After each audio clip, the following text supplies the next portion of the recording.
In this pod-slice summary of the Lex Fridman Podcast, Lex Fridman and Jared Kushner's conversation centers around the distressing situation in the Middle East between Israel and Hamas, particular unfolding events that took place around October 9th. Kushner, a former senior advisor to President Trump, provides rich context and insight into the escalated tension and violence escalating between the two entities. Starting on October 7th, according to Kushner, Hamas launched a series of rocket attacks on southern Israel, which subsequently led to a multi-pronged infiltration of Israeli territory by over 1,000 of the organization's militants. The militants engaged in widespread violence, taking hostages, killing civilians, and sowing chaos. Responding to this large-scale assault, the Israeli Air Force initiated strikes in Gaza and grappled with the militants on the ground. Kushner draws attention to the human suffering associated with the conflict, with individuals on both sides being hugely affected. He refers to harrowing accounts of individuals directly experiencing the violence, including innocents being taken hostage and soldiers losing their lives. They delve into the history and governance of the Gaza Strip, noting it is inhabited by about 2.3 million people and has been under a blockade by Israel and Egypt since Hamas took over in 2007. Kushner explains that everyday Palestinians have suffered greatly under Hamas's leadership, as resources intended for civilian benefit have repeatedly been diverted to support militant activity. But importantly, Hamas and its actions cannot be discussed in isolation. Kushner highlights the role Iran, or more specifically its leadership, plays in supporting and empowering Hamas to destabilize the region. He believes that any thorough conversation about Hamas should be cognizant of the broader geopolitical landscape, which includes Iran's influence. Lastly, Kushner touches upon a recurring narrative used by Hamas, invoking the name of Al-Aqsa Mosque, one of Islam's holiest sites, located in Jerusalem, as a justification for their actions. Even though the mosque is freely accessible to any Muslim wishing to pray peacefully, he mentions that his focus group studies suggest many Muslims believe Israel restricts access to the mosque, which can contribute to simmering tensions. Despite the delicate tension and violent episodes in the Middle East, Jared Kushner offers a deep understanding drawn from his time as a Middle East envoy. He explores Hamas's use of disinformation about the Al-Aqsa Mosque to stir up resentment and gain support. Kushner states the misinformation takes advantage of beliefs held by many Muslims around the world who think access to the Al-Aqsa Mosque is purposely restricted by Israel, despite the contrary being true, with the mosque open for any peaceful Muslim. Their discussion takes a significant turn as Kushner laments the lack of effective public relations on Israel's part to counter harmful propaganda. He lauds the Abraham Accords, a series of historic deals brokered during the Trump administration that saw Arab nations forging official ties with Israel. However, he acknowledges that advancements towards peace fell apart, leading to the recent deadly clashes. Kushner shares his belief in the power of economic prosperity as a catalyst for peace, looking back at his involvement in developing an economic plan called Peace to Prosperity for Palestinians, characterized by infrastructural development, job creation, and poverty reduction. Nonetheless, he admits the plan's success hinged on good governance. Kushner unveils another layer of the Israeli-Palestinian conflict, notably the role of Hamas in Gaza.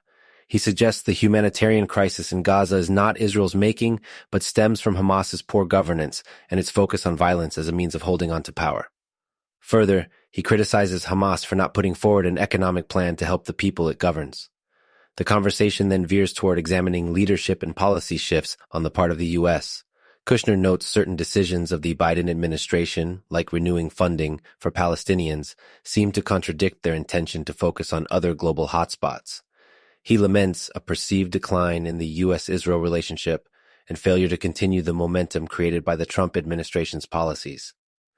Jared Kushner delves further into his analytical perspective, hinting that the U.S. should not backtrack on the progress the Trump administration made, but rather push forward and reinforce conditions and reforms.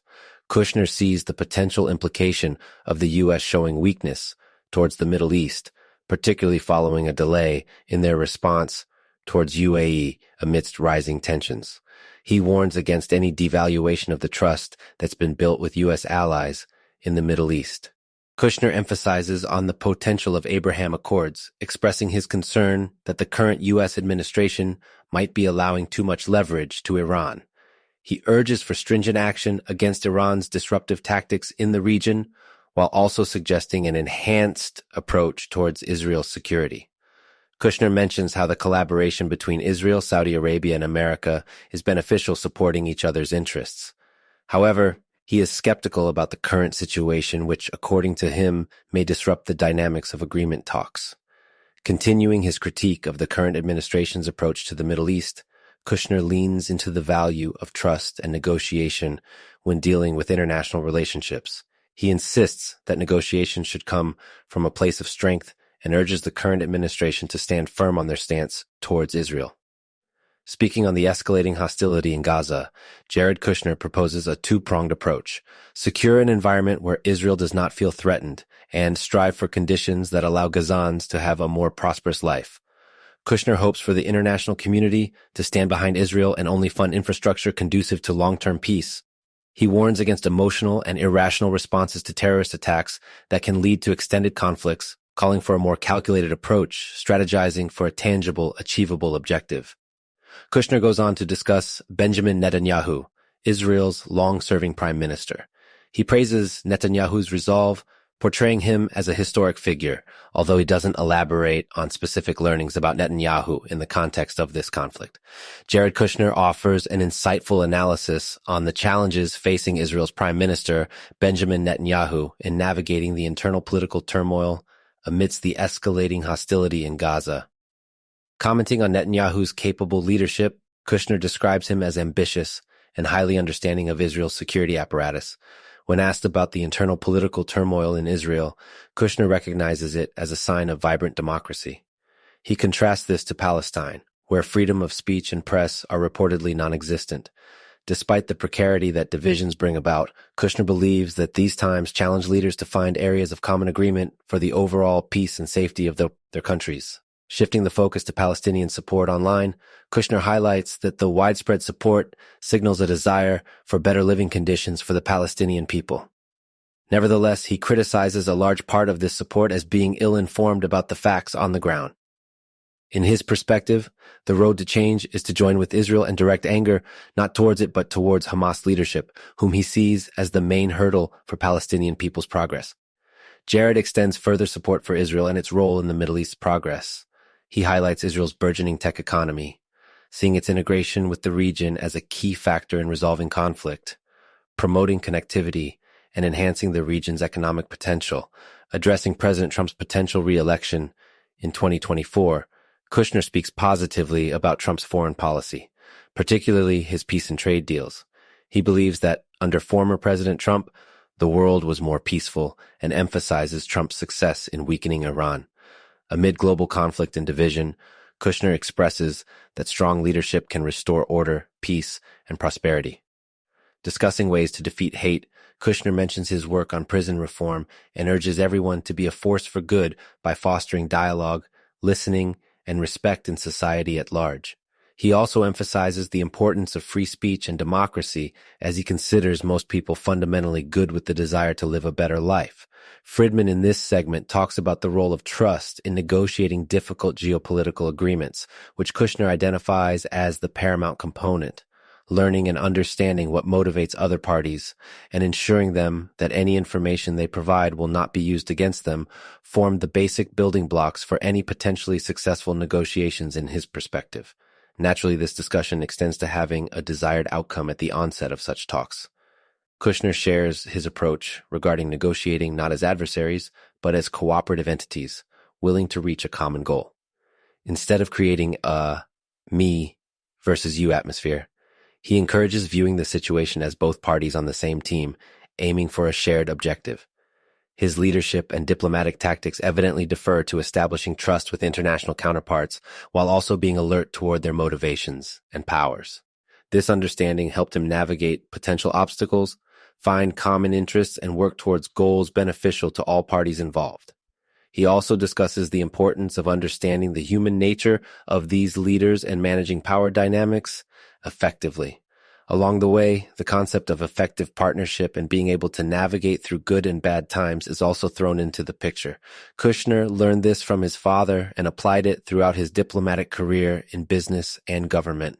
Grappling with both his father's issues, and the financial crisis helped him understand the importance of a good partner in developing trusting and fruitful relationships. Kushner's approach to difficult geopolitical situations was majorly influenced by Barbara Tuchman's book, The Guns of August, which focuses on the outset of World War I. Reading about the cascading alliances and miscommunications led Kushner into adopting the just pick up the phone and give it a try approach. Instead of letting things happen, Jared believes in grabbing the opportunity to influence the course of events. This led to the inception of a back channel with North Korea during a time of intense global concerns. Kushner's discussion with Fridman presents insights into managing geopolitical situations, dealing with international leaders, and the necessity of open-mindedness in such high-stakes situations, demonstrating a nuanced understanding and strategic approach to diplomacy. In managing intricate geopolitical issues, Kushner emphasizes the importance of finding courage within leadership. It's with the right leaders who hold unwavering determination in dealing with significant challenges that positive world change could be brought forth. The conversation highlights Kushner's strategies in tackling North Korea's closed-off state. He veered off the trodden path and attempted something different, leveraging an old business contact for initiating communication. These negotiations and dialogues conducted below the public's radar were key to Kushner's success. Some tactics did not yield results, but others, such as North Korea's de-escalation, proved successful. Sustaining a low-profile approach allowed Kushner's team to facilitate a meeting between President Trump and Kim Jong-un. They could move forward and establish a framework for progressive negotiations, a possibility that could yield positive results if handled carefully. One fascinating aspect revealed in the podcast is diplomacy occasionally involving emojis to lighten the mood or bridge a potential disconnect between counterparts. Kushner underscores the role of familiarity, camaraderie, and kindness in diffusing confrontation. It's about leaders being human, after all. Shifting focus to Kushner's work in Israel and the Middle East, reference is made to the book 13 Days in September by Lawrence Wright. The book emphasizes the importance and influence of personalities in negotiations. Kushner agrees with this concept, recounting how these dynamics were critical during the Abraham Accords. For instance, he recounted the meticulous negotiation process leading to a commercial flight from Israel to UAE, an historic event which united the world's imagination. This shows that perseverance in the face of large tasks can lead to groundbreaking results. Kushner promotes the idea of a framework where words matter in the realm of diplomacy. Respectful communication, coupled with concrete actions or threats of such, can catalyze transformational changes. Ultimately, the episode highlights Kushner's vision of bridging the divide between aspects of the government and the private sector, promoting a result-oriented approach familiar in the business world.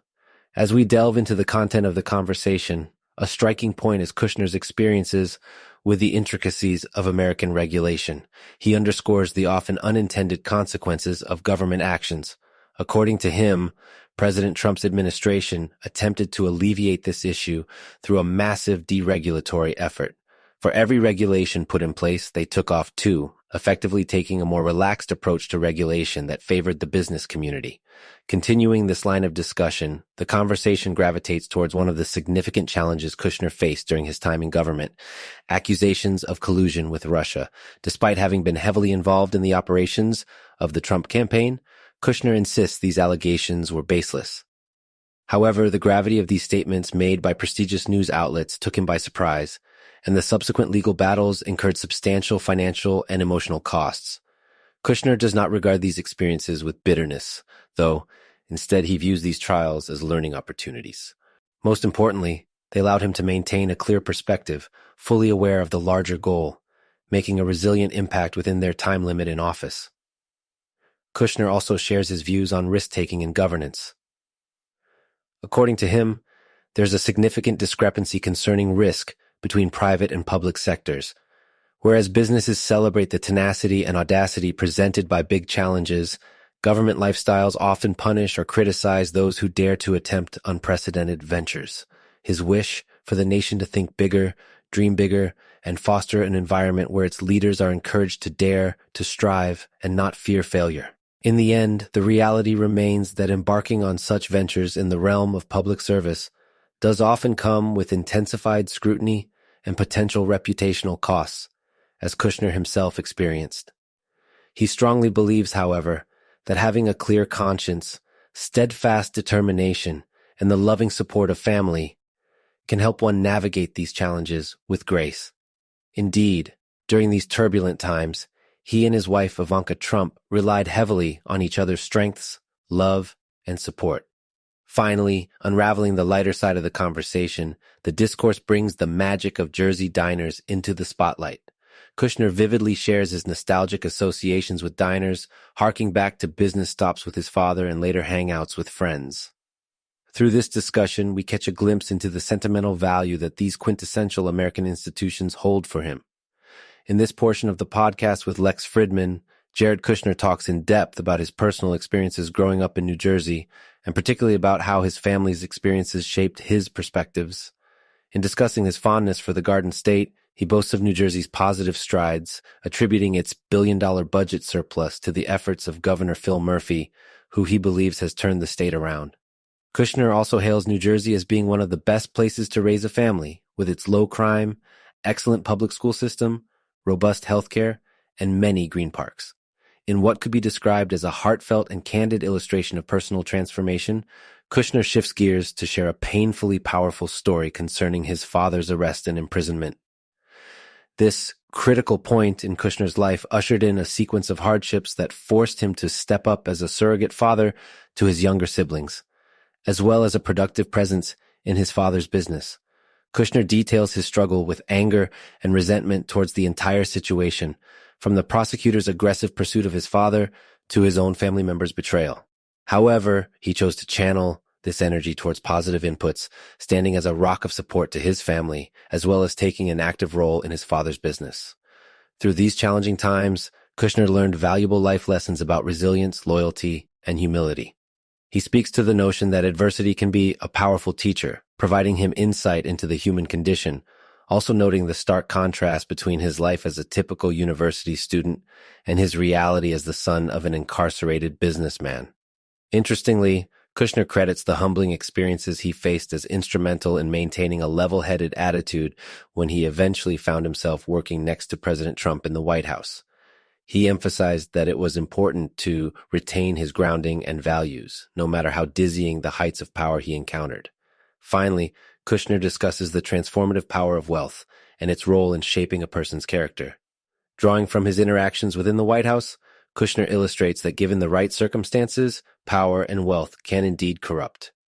Nevertheless, he emphasizes the importance of having the right leaders and a supportive network to maintain perspective and integrity. Kushner proceeds to discuss his views on the prison system and shares his father's post-incarceration experience. He refers to the gaps in the system and the potential for better integration of ex-cons into society. Utilizing his family's experience as a microcosm, he states that the priority should be affording second chances and creating enabling environments, which his father actively fostered. In discussing reform, he mentions Texas and Georgia's methods of integrating job training and addiction treatment programs into prisons to provide incentives for inmates to improve while serving their sentences. Kushner speaks about the striking success of these systems with considerably lower recidivism rates in prisons that offered these programs. He strongly advocates for these programs, not only for the prospect of rehabilitation, but also as preventative measures to avoid future crimes. In addressing the racial disparity in sentencing, he highlights the old laws that disproportionately punished users of certain substances over others, resulting in unfair prison sentences.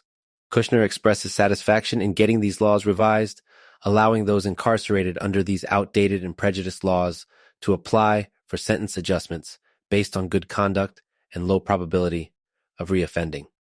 His work on the prison reform bill drew skeptics and allies from both sides of the political aisle, leading Kushner to a more intimate understanding of congressional operation.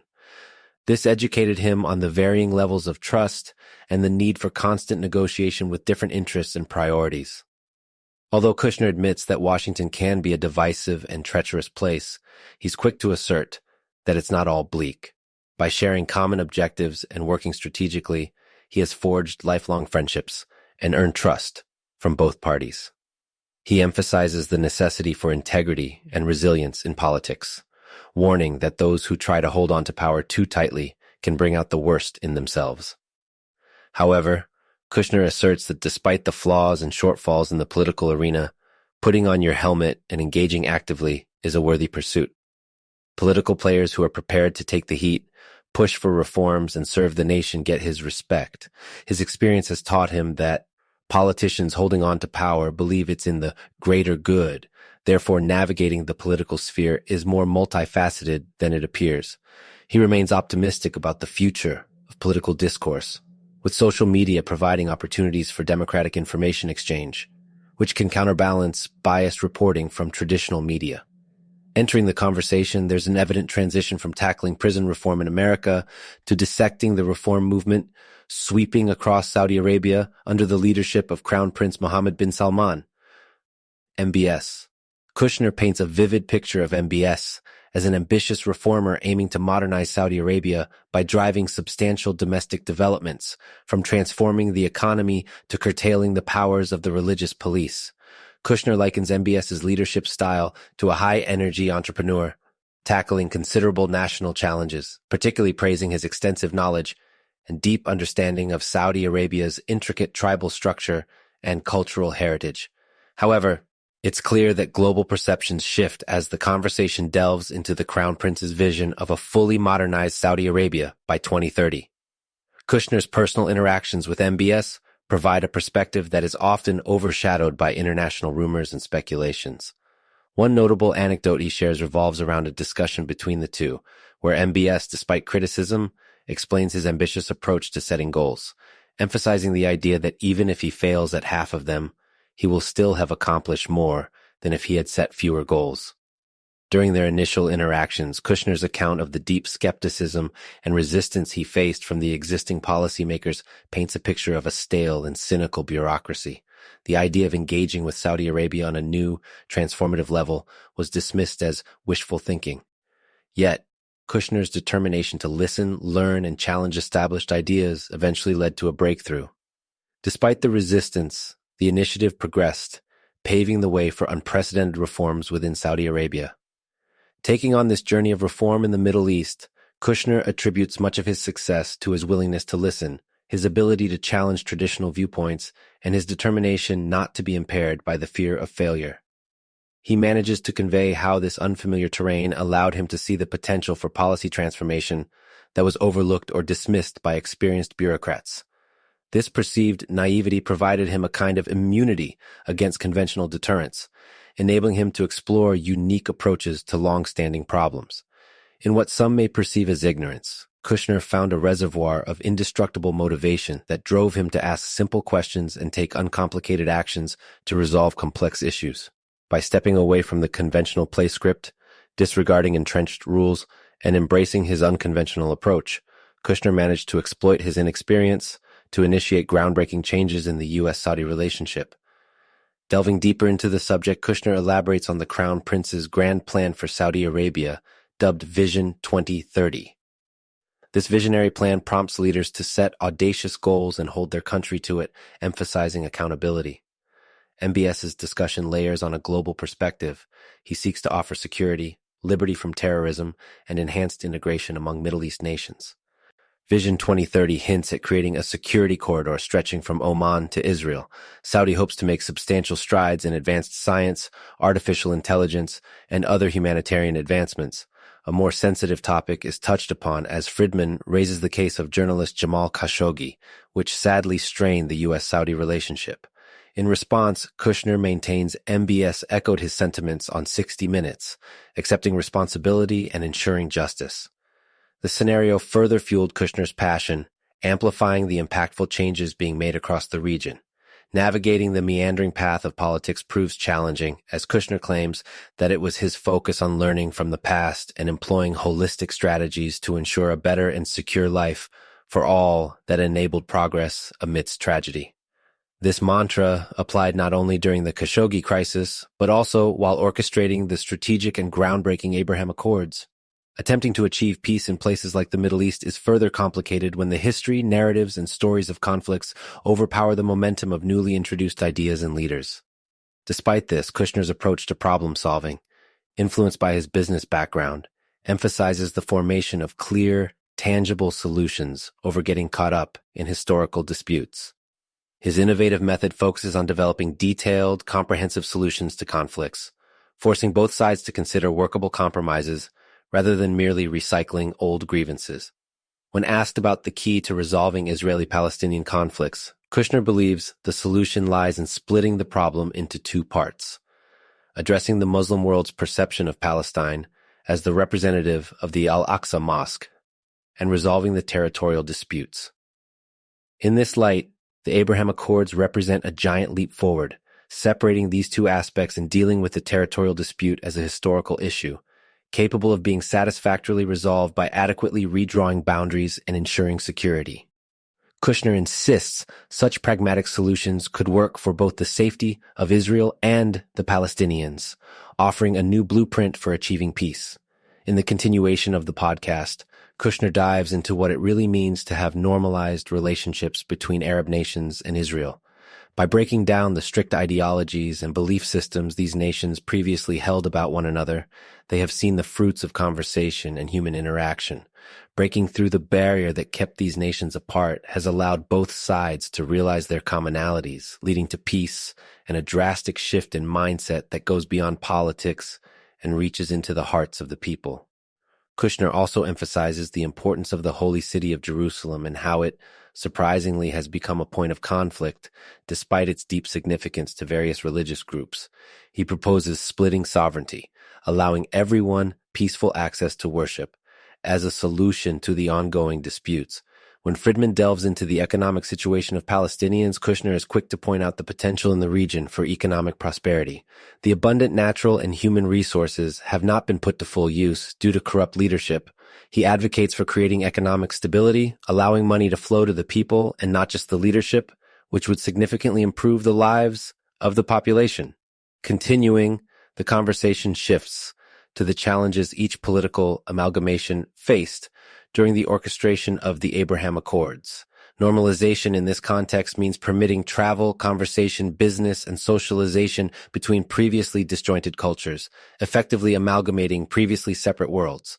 Kushner highlights the influence of leaders in shaping societal perspectives and how significant the transition to acceptance and integration is. Kushner also addresses recent criticism over a sizable investment from the Saudi Public Investment Fund to his investment firm post his government tenure. He outlines his vision for his investment firm, combining geopolitical expertise with traditional private equity and growth investment practices. Kushner addresses the criticism head-on, giving an insight into his departure from government and the journey to start his venture, explaining his broad vision and the successful endorsement of his strategic path by friends. In the podcast, Kushner seeks to demystify the diplomatic world by shedding light on various scenarios he's been involved in. Part of this includes discussing his experiences with Russian relations during Trump's presidency.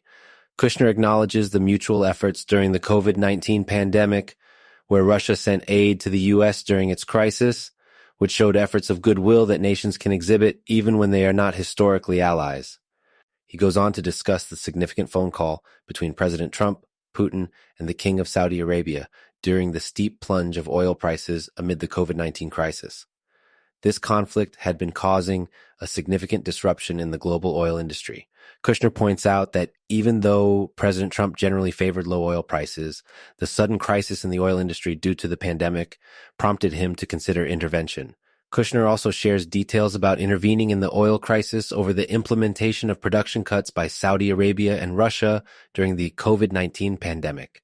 Meticulously, he explains how he used his diplomatic skills to restore equilibrium in the oil market, emphasizing the run-ups, negotiations, and eventual agreement for the largest production cut in oil production history. Next, Kushner talks about Donald Trump's leadership style, describing him as unpredictable, pragmatic, and result-oriented. He adds that Trump is a major counterpuncher with a strong will, underlining his readiness to have open conversations. Kushner provides an instance of Kim Kardashian approaching Trump for clemency for Alice Johnson, a prisoner sentenced to life for drug offenses, emphasizing Trump's open-mindedness. On the topic of Ukraine, Kushner strongly believes the current crisis would have been avoided if Trump was in office. Citing examples from previous presidencies where Russia annexed territories without consequences, Kushner stated that under Trump's presidency, no such actions were taken by Russia. Regardless of his belief in Trump's capabilities, he insists that the Ukrainian invasion should not have occurred under any presidency. Kushner wraps up by advising on how to have a productive conversation with Putin. He suggests that gaining a deep understanding of the Russian leader begins with acknowledging acts of goodwill, such as Russia sending COVID-19 aid to the U.S., and recognizing the necessity of leadership to bring hostile nations to the negotiating table. He also shares that maintaining a productive conversation requires trust between leaders and shifting focus towards future collaboration rather than being stuck in past grievances. In the podcast, Jared Kushner and Lex Fridman delve deeper into their discussion on Russia and China's geopolitics, highlighting their historical perspectives. Kushner underscores Putin's security concerns due to Russia's history of invasions and occupation by foreign powers throughout its history. He further cautions listeners to enter diplomatic talks with Putin with an understanding of this historical perspective.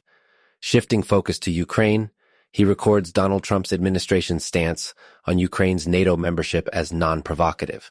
With Russia's clearly stated line concerning Ukrainian membership in NATO, Kushner and his team had decided against broaching the topic with Putin, a strategy which he stands by. He then discusses China, stressing the importance of showing respect for the nation and its culture when negotiating with Chinese leaders. He recounts how his daughter's fluency in Mandarin and her singing traditional Chinese songs to President Xi Jinping during his visit to the U.S. won favor. Kushner also describes Trump's diplomatic strategies with China, starting from his initial understanding of Taiwan as a potential flashpoint, while stressing the role of mutual respect. Trump also neutralized Taiwan as a contentious topic during his administration, leading to 4 years of minimal conflict on the issue. Kushner also narrates his first interactions with China's President Xi Jinping during the Trump presidency. He notes how the president developed an understanding of China's perspective, influenced by his learning of China's history and culture. Despite their differences, Kushner mentions how Trump and Xi Jinping established a strong understanding of each other's perspectives underpinned by mutual respect. The discussion also covers strategic decisions during Trump's administration, especially the tariffs placed on China. Despite concerns over potential economic repercussions from imposing such tariffs, Trump went on with this move to counter what he believed were unfair trade practices from China. Kushner was involved in some of these discussions, mediating and trying to find solutions to de-escalate conflicts. Lastly, Kushner stresses the importance of challenging conventional wisdom on international affairs, especially concerning China and Russia's relationship. He cites Trump's policy of shifting global awareness of China's practices, increasing tariffs, and reshaping world economic power structures. Kushner also recommends reading Michael Pillsbury's book, The 100-Year Marathon, a text that influenced their administration's understanding of and policies towards China. The book considers China's end goal of becoming a global leader by 2049 and its strategic path towards this objective. In this portion of the podcast, Jared Kushner goes further into the geopolitical strategies employed by China to position itself as the world's dominant nation. Kushner uncovers China's approach of setting up the Belt and Road Initiative to secure its distribution channels globally, which was slowed down momentarily by the tariffs implemented by the Trump administration during his tenure. The discourse then takes a turn towards the possibility of a power struggle between the U.S. and China, comparing the current scenario to historical precedents of power clashes that led to wars. Kushner, however, emphasizes that Trump's goal was never to prevent China's rise, but to maintain a competitive dynamic and a level playing field. Other strategic decisions come into focus as well, such as the tactics to confront China's predatory investments and subsidies to protect American industries. One of China's strategic moves included the manufacturing of the majority of the world's solar panels and control of rare earth elements, a crucial ingredient. Kushner ties such examples to the Trump administration's efforts for a rule-based world order. The conversation then takes a lighter turn as Kushner recounts an SNL skit where Jimmy Fallon impersonates him, much to the amusement of the audience. He reflects on his preferred approach of operating behind the scenes during his service in the Trump administration. As the podcast progresses, Kushner offers valuable advice to younger audiences aspiring for impactful and successful careers. His guidance includes working hard, continuous learning, venturing out of one's comfort zones, and above all, doing the right thing. Furthermore, Kushner appends his thoughtful and pragmatic approach to any challenge as crucial elements to his success. Their conversation concludes with Kushner discussing his early experiences in the Middle East, where he adopted a listener's role in dialogues concerning the Israeli-Palestinian issue. Kushner believes this ability to listen and ask questions led to his success in fostering peace in the region. This method represented a different approach from previous emissaries, which was a simple but effective tactic that Kushner aptly used throughout his tenure. Jared Kushner discusses various profound subjects during his conversation with Lex Fridman. He encourages dialogue, pointing out the importance of understanding differing viewpoints rather than resorting to name-calling. Kushner refers to this as embracing the John Stuart Mill theory, which suggests that a diverse range of ideas is beneficial for a progressive society. In a reflective part, Kushner reveals his hopeful outlook for the future of human civilization, owing to his firm belief in the potential of human innovation, collaboration, and advancement. He recounts the lesson learned during his tenure in government, that collective efforts to improve and evolve can indeed be productive and successful. He explains how the focus of influential, constructive people in the appropriate areas can lead to a significant societal progression. Kushner identifies two types of issues in the current world scenario: man versus man and man versus nature. The former includes long-standing disputes over borders, religions, and historical wrongs.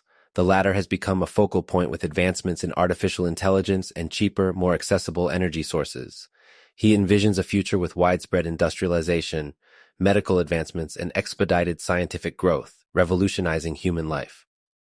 Kushner sees the potential breakthroughs in terms of disease cure as a result of medical and scientific progression. He optimistically predicts the possibility of humanity becoming a multiplanetary species. He places strong emphasis on the necessity of directing our efforts towards these advancements, which have the potential to enhance everyone's standard of life globally. Kushner emphasizes the significance of overcoming small tensions and disputes for the benefit of humanity.